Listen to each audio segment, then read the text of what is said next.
Hello, hello. Hope you guys doing fantastic today. So I have an update for you, and this is going to be a pretty big one because there are many changes. The build is feeling definitely stronger and better and faster to a certain extent. You will be able to choose if you want it to be faster or have more AoE, but we're going to get to it later. So yeah, I'm just going to jump right into the showcase. We're going to do some seepage. I'm going to do a seepage map. There is a reason why I chose this one. It's because of performance. For performance reasons. I'm not even going to actually open up this Delirium, just literally to have better FPS. But this map, generally speaking, shouldn't be a big problem because it's seepage. So there's not going to be like a huge open areas where I'm going to kill like, hundreds of monsters in a single leap slam or something like that. So yeah. So first of all, we changed from Stampede to Leap Slam. I know what everyone is thinking right now. Leap Slam, third time in a row. The thing is, how to put it? Like, a Leap Slam is just like the best skill for Warrior because it combines high damage and mobility at the same time. It's not my fault. It is really not my fault. Ooh, we got two. It's really not my fault that they overbuffed Leap Slam so hard that it's just working so well. The thing is that on paper you could use any ability for clearing you want. Leap Slam is one option. Stampede, if you prefer, is one option. Literally anything you want, really, because well, except for Earthquake is is what it is. But you can use anything you want because the abilities that we use are basically used to proliferate Herald of Ice. They're used as a damage. Like, they're used to like infuse to do cold damage on monsters so that they get chilled, and when they get chilled, they shatter because of Porcil Kern, and because they shatter, they keep on chaining the Herald of Ice. Basically, how it works. So it doesn't really matter what skill you use. It really doesn't. As long as it's something that is like comfortable to play with. To me, Leap Slam is just the most comfortable one because you're just moving at the same time and dealing damage. You don't even waste time to stop. You're pretty much just moving constantly. And I'm not saying that the speed is like the super duper most important thing for me, but for most people will. I don't want to like choose for everyone what they're supposed to play, but I feel like, to me personally, the Leap Slam is just really comfy. So I just use Leap Slam, but you can totally use Stampede. I'm going to talk about shortly about Stampede later on, why it's not as great.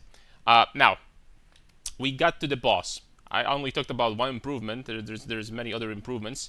We get to the boss. I'm going to just swap real fast. Weapon set number 2. I'm gonna put this momentum over here, and the boss damage looks like this now. Bosses look like this. Use Armor Breaker to break their armor. Use the Warcry. Boom. Unfortunately, there is like a tiny bit of a bug. We got unlucky. Sometimes, I'm going to explain that later. Sometimes, 90% of the time, this guy would get one shot. I guarantee it.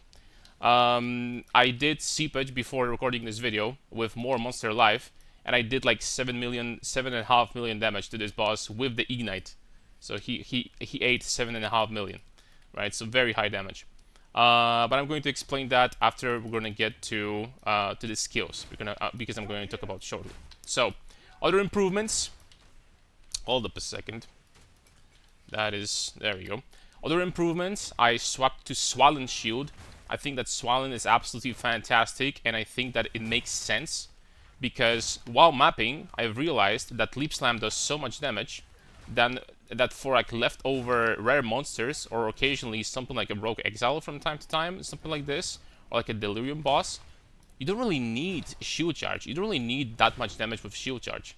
You really don't. You can clear everything with Leap Slam just fine.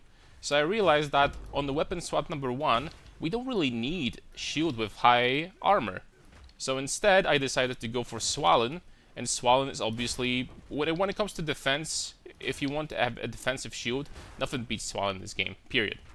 Swollen, instead of, I'm going to talk about it shortly too, but Swollen basically has this modifier, Lucky Block. It has minus 10% maximum block chance, which is obviously really bad. but the lucky block is absolutely broken, because how it functions is you basically roll your block twice. For example, you have 65% block chance, which is going to be the maximum with perfect roll Swallen. Of course, you can have a corrupted one with like -8 and -9 or something like that, which is going to be even better, but I don't think it's worth it. So 65% block chance with Swallen. If you're going to fail your block, if the hit is going to go through, it doesn't go through, you roll the dice again. So it needs to go through 60%. If you fail, if you take damage, it needs to go through 65% again. So this is basically with 65% block chance. Effectively, you have this amount of block chance, 88%, which is absolutely insane, because it's like you avoid 8 out of 9 hits, and this includes, because we have Turtle Charm over here, this includes all hits from AoEs, from bosses, everything. So this is like equivalent of having 88% avoidance with acrobatics, which is freaking unheard of. Like you would need to have like 50,000, if not more, evasion to actually get something like that. Probably more, because acrobatics cuts your evasion by 75%, so it would end up having like 12,000 after 50,000. So you're still not going to get 88% avoidance. And this is like always, right? There is no modifiers in this game that lowers this value. Like in PoE 1, for example, we have modifiers that lower the block chance. Some boss abilities cannot be blocked completely at all. In PoE 2, there is nothing like that. You can block everything you want. So that's absolutely insane. And for mapping, I've noticed that this combination, this setup right here, feels probably the most comfy. And I haven't had like a really like a close call really since I swapped to this setup. No problems whatsoever, right? It's just smooth ride and no problems. Another change I did was changes to the passive tree. I reduced my attack speed a little bit in order to get Herald nodes. I'm still not sure if that is necessarily something that I'm going to keep. But we're going to get to passive tree just a little bit, because we're pretty much done. I'm testing also the shrine and the strong boxes setup on the Atlas tree, but you know, that's not really that important. This has nothing to do, has no connection with the character itself. So, I'm going to go quickly over what is going on with this build for you guys. It's gonna be like a second video, right, for you guys to understand what the heck is going on here. So, wow, there's a lot of skills in here that I don't use. So, shield charge, of course, scales with the damage, with the amount of armor you have on your shield. This is the reason why I just swapped to weapon set number 2, right here, boom, and I have actual shield with armor, right, on my second weapon swap, which is supposed to be doing damage.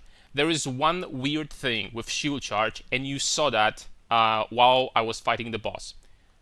Sometimes it says this ability has like here 600% attack damage almost, and the collision 2100, which is like 3.5 times more, right? Sometimes you do less damage. From my testing to bosses, sometimes you just do less. Sometimes you do this value instead of this. That is rare. That doesn't happen every day. I mean, every day. It will happen like once every 5 or 6 shield charges from my experience. I don't know exactly why is that. You know, here it says while charging your shield is stopping your charge, dealing damage to enemies in the area, and extra damage to enemies you collide with. I don't know what they mean by this collide with, because, you know, as soon as you like hit something with shield charge, you collide with it. So I'm not exactly sure what they mean by that, but rest assured, this skill sometimes does this 600% attack damage instead of this value. I don't know why. I'm going to do many bosses multiple times, and I'm going to do my research to try to figure out what the heck is going on here to avoid that in the future. This boss took this decreased damage, because if it took this damage, I would just one-shot the boss. Like I got to the point where the tree is optimized enough where with this gem over here, I just freaking one-shot bosses, right? Like I one-shot map bosses. I do even more damage to pinnacle bosses, but I'm not going to one-shot a tier 4 pinnacle boss, the max tier yet, but we're gonna get to that. I'm going to make a completely new video about this maze, because it's just ridiculous. But yeah, this is the problem with shield charge I've noticed so far. Once again, it happens sometimes. It doesn't happen every time. Once every 5 or 4 uses of shield charge, this is going to appear when I'm going to do this amount of damage instead. But sorry,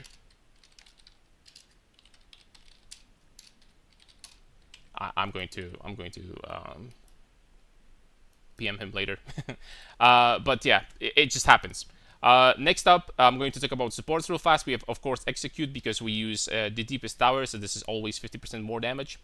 Then we have Close Combat for 25% more damage. Late game version, like a very late game version, will have something else, but we're gonna get to it in the next video. Exploit Weakness is absolutely fantastic because this skill by default does not what do you call it? It does not consume fully broken armor, which means that not only with Armor Breaker we can hit the boss. Most of the bosses you're gonna hit once, and they have fully broken armor because it's very easy to break their armor for some reason. It's like super easy. There's literally like few bosses in this game that you'll have to press this ability more than once in order to fully break their armor, which is insane, right? So you just break their armor once, boom. On top of that, they have a debuff because it's not an Avatar of Fire build. We don't do pure fire damage. We also do physical. So they get the debuff that they take extra damage. And once their armor is fully broken, we just boom attack with shield charge, and they get 40% more damage. Right? The shield charge gets 40% more damage. Absolutely amazing. Then Conk Effect, 30% more damage, and Momentum, 40% more damage. As you can see, the damage values on the supports are very high, and in the future it's going to get even better.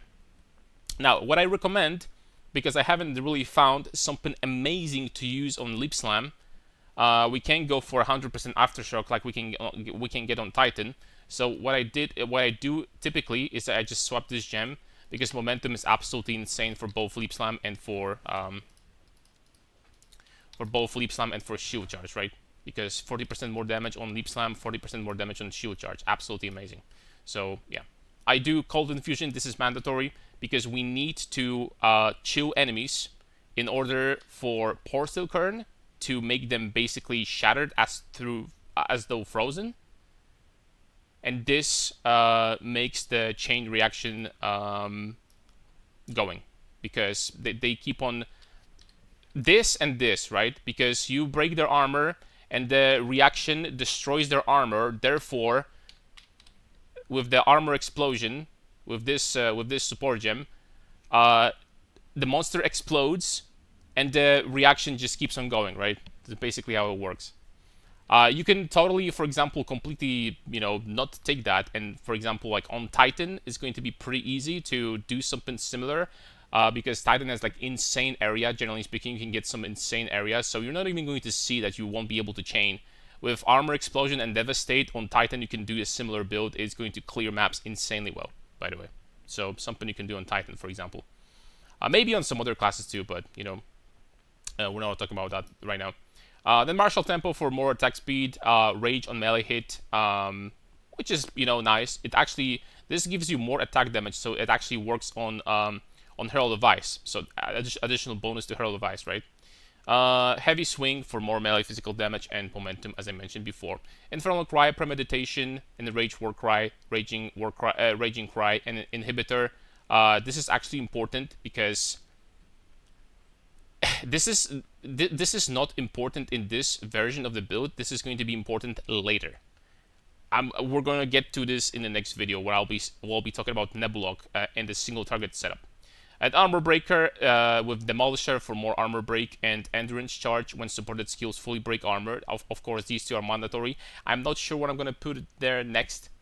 I'll be honest, I'm going to figure something out, but for now, I just have these two, right? Solar Orb with Font of Rage, Font of Blood, Strip Away, and Fire Exposure. You might be surprised. I don't even use Flammability, by the way, yet, because I don't know, I'm lazy, but I guess, but we're actually going to be trying to reduce enemies' resistances as much as possible on this build still. Even though it's not Avatar of Fire, we do 100% of our damage is physical from Shield Charge. We still do get 150% as extra fire damage from Infernal Cry. So at the end of the day, no matter what you pretty much do on Warrior, you're always going to be doing fire damage against bosses primarily. That's how busted Infernal Cry is. That's how it's balanced. So at the end of the day, we will need to. Solar Orb is good on the other way also because it generates rage and gives you regeneration. So that's cool.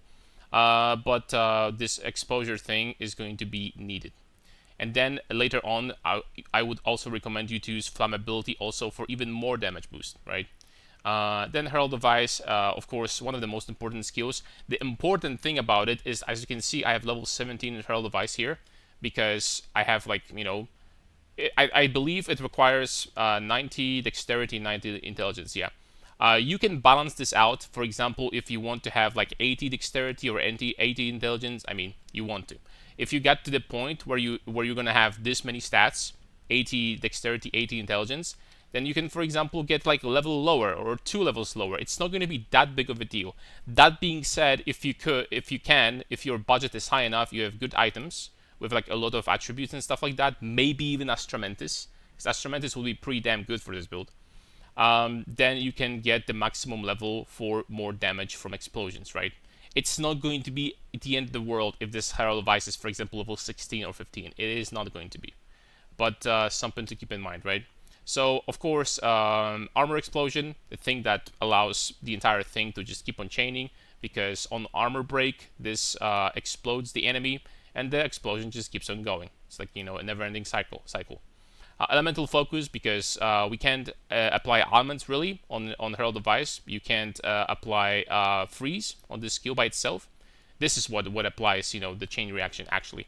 So Elemental Focus for 25% more damage, Primal Armament for 25% more damage. These are just straight up 25% more damage multipliers because Herald of Ice converts all of your damage from physical to cold. We're gonna get two items why this is important.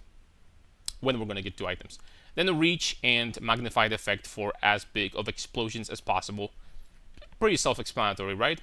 Then I put in Scavenge Plating in this build because this is going to be up pretty much permanently, and with this 7 more armor per Scavenge Plating, which is pretty much up permanently against enemies while mapping and bosses at the same time, this is actually pretty useful because right now with Jade, which I swapped into, this is temporary, by the way, but for now with Jade and with like that 70% more armor, which is going to be like, I don't know, 13,000 armor or something together, this is actually very strong physical damage reduction. Even Monkey is going to have difficulties one-shotting you with this amount, right? And of course, if you wanted to, you could invest even more into armor if you really wanted to. I barely invested anything. The only armor nodes I have are these, and that is a very substantial amount of physical damage mitigation. So, and of course, it helps into pinnacle bosses as well. So, very nice, right? For 30 Spirit, I think it's pretty cool. And then Berserk, self-explanatory. We will use Rage. We have ways to generate Rage on this build, so more damage. It's that simple, right? I don't want to make this video too long, so I'm just going to quickly go over the changes I made to the passive tree, at least the ones I remember. So first of all, I'm going to talk about it right now. First of all, I anointed Glancing Hits. I think this is fantastic. Because with Glancing Hits on the weapon swap number 2 without Swollen, I have 72% block chance. With my second shield, I think this is perfectly enough and perfectly fine to have that much against pinnacle bosses. And on the second weapon set, it doesn't really matter because it's going to cap out at 65% because Swollen has minus 10 max. So this is really cool in my opinion. You take 10% damage from blocked hits is basically completely relevant. I will be thinking about getting something else if I'm going to, for example, decide that I want less block chance and, for example, only 65 and 65 on both weapon sets. I'm going to drop this and get something else. But I think that this is cool in a way that, you can potentially still drop few block nodes if you wanted to, and you're still fine, right? 30 is a lot. 30 is really a lot for 1 point. And you take 10% of damage from block hits is irrelevant. That is completely irrelevant. That doesn't matter. Glancing Blows, if you take 50%, that matters. If you're going to take half of the damage from block hit, that is still going to hurt in some cases. 10% is nothing. Like the biggest hits in a game, like whatever you can imagine, will hit you for 10,000 or something. So on a block, you're going to get hit for 1,000. Wow, big deal. Like, you know what I mean, right? Like, this is, I think this is pretty good, but yeah. Then I did some changes to the passive tree. Of course, I had leveled up you know, on yesterday's stream and off stream also a little bit. So I'm level 93. But what I did is I invested these points over here because we're pathing this way anyway. I invested these points into here. I'm very much struggling to figure out if I want to keep this or go towards this. And this is going to be something that you'll have to decide, guys. It's going to be up to you, because this is completely useless, by the way. But this cluster over here is going to give you 70% increased damage on heralds and 30%, which is important, 30% increased area of effect on heralds. So basically, at this point, you just keep on increasing your clear and clear, keep on increasing your clear further and further and further, right? So it feels pretty nice. But what you can do instead is you can drop this completely, which is 1, 2, 3, 4. 1, 2, 3, 4, 5, 6. I can count to 6. Yay! You can drop these and get these instead. So this is going to be 1, 2, 3, 4, 5. You're going to have one leftover point. You're going to put it like over here or something to mitigate the area loss a little bit, right? And this will give you, in total, 16% attack speed, which is amazing. Attack speed is good. You leave slam faster.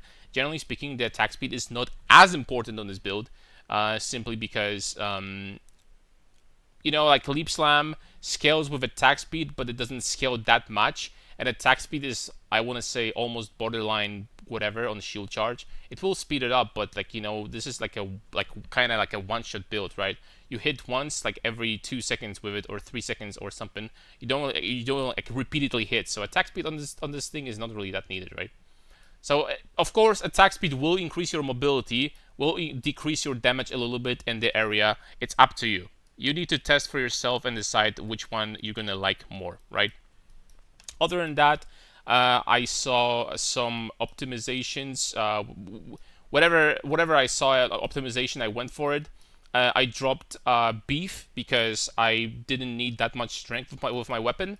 But we're going to get, I guess, to itemization in a second. Of course, when it comes to unique jewels, I'm going to talk about it really fast. I have Megalomaniac from my last build, which will have to be changed for something else. Then I have From Nothing, also from my previous build. This is going to be really good because you get Hail Heart, which is a very good one notable to allocate. 15% life recovery rate. This increases your life regen and everything. Life from Leech, life from regen, life from flasks, everything, right? So 15% multiplier. And you can allocate also escalation, which is a very, very nice note as well. Yeah. So this is getting too long anyway. I'm going to talk about weapon real fast, equipment. So when it comes to weapon, the most important stat on weapons on this build, generally speaking, is going to be damage. Physical damage, very high physical damage. Your physical damage is going to determine how much damage, obviously, you're doing with Leap Slam, and your physical damage is going to determine how much you're going to be doing with Herald of Ice. Plus 2 skills is nice, because plus 2 skills will increase still the damage on Leap Slam and damage on Shield Charge. So if you can get plus 5, plus 6, plus 7, very nice. But the most important stat, I think, is as high physical as possible. I think what would be better for me to do with this weapon is drop this skill speed, increase damage on the weapon with Iron Runes, and drop this and get this attack speed instead. This is 16%, so I would basically have the same attack speed, but I would have way more physical damage on the weapon. Right? No, not way more, but I'll have a little bit more. This increased elemental damage with attacks, not needed on this build. It is going to increase your damage a little bit in some cases, but it's not needed. This is not something that is necessarily like a mandatory stat compared to the previous build or something like that, right? Where you're actually dual wielding to do damage. You're not going to be dual wielding to do damage in this build, and the increased elemental damage with attacks and the level to all melee skills, generally speaking, is the most OP when you're dual wielding. So get plus level of melee skills if you can, and as high physical as possible, period. That's just how it is. Keep in mind about attribute requirements. If you can't get high enough strength, then yeah. Then for the chest, you can use something like that with resistances. Generally speaking, the theme is going to be very simple here. You want to get, on gloves, I have plus melee skills, but everywhere you want to get resistances, life, strength. Resistances, life, strength. Here you have melee skills.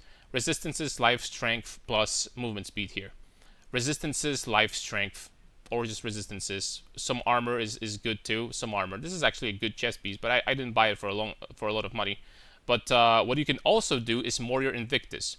And Warrior Invictus, you can get all attributes per socketed rune or soul core, and all resistances as well. So if you have a decent budget and you're gonna get a 5 socket for yourself, this is gonna be on a perfect roll. This is gonna be 35% to all resistances and 30 to all stats. And of course, you can fit in the runes, the soul cores for life, 10% life on top of that. This is going to be arguably better than this, right? Because you're going to get more life from something like that. And you're going to get all attributes, 30, which means that all of these nodes that I have here, that I changed to Dexterity Intelligence, all of these will be gone, and you will get massive amount of strength from Warrior Invictus.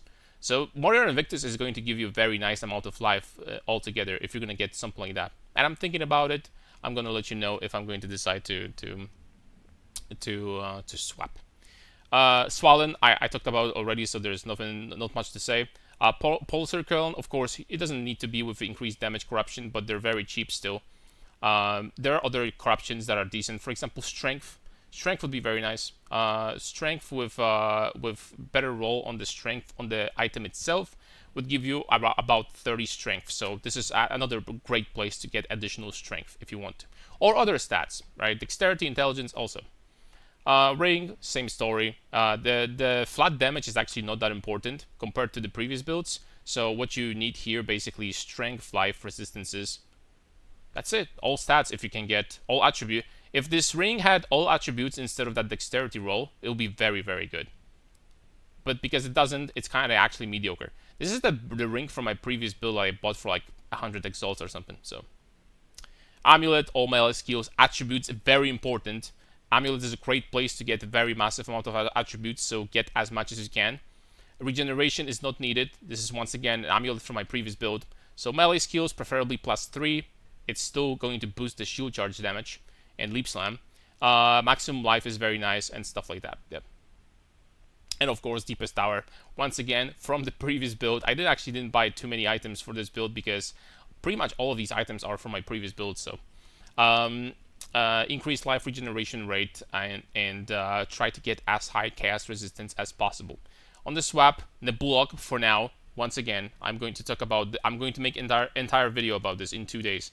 And then here we have a very nice shield.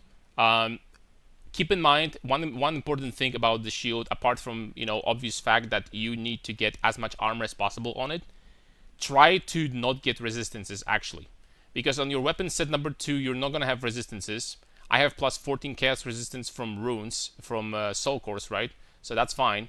But if you're gonna have resistances here and you're not gonna have resistance here, then it's gonna get awkward. You know what I mean? It's better to fit in the resistances to solve resistances on other pieces of gear, not on a shield, because that will then create this weird situation where you know what I mean. You're not gonna have resistances here. You're gonna have resistances here, and it's gonna be awkward. So for example, here you could get other stats like physical damage reduction would be nice. That would actually be a lot of physical damage reduction % with Jade. So you will be mitigating boss damage by a lot. And something like, I don't know, maybe even like maximum resistance. If you can get +1 to all max res, it's gonna be fine, right? Or something like that. But generally speaking, armor is what you need here. And that's pretty much it. That's like more or less how the character functions. Of course, this is not going to be like an hour, 20-minute video, like a full build guide, but I'll be giving you guys updates. Feel free to ask questions in the comments. I'm going to be reading all of them as always, and if necessary, if there's going to be a lot of different questions, I'm going to make a video to answer them all. Because it's not like super easy to understand mechanically build. Definitely, it's not like Will Smith, right? Where you're just jumping around and you're just killing everything, and you just stack resistances and armor, and that's it. So please feel free to let me know if you have any problems. Also, I'll be streaming, not a very long stream today, but I'll be streaming after uploading this video on Twitch. The link is in the description. And also, I updated the mobalytics, and also I'll give you the POB from this current character, so so you guys will have all the updated data. All right, thank you very much for watching, guys. See you next time. Bye bye.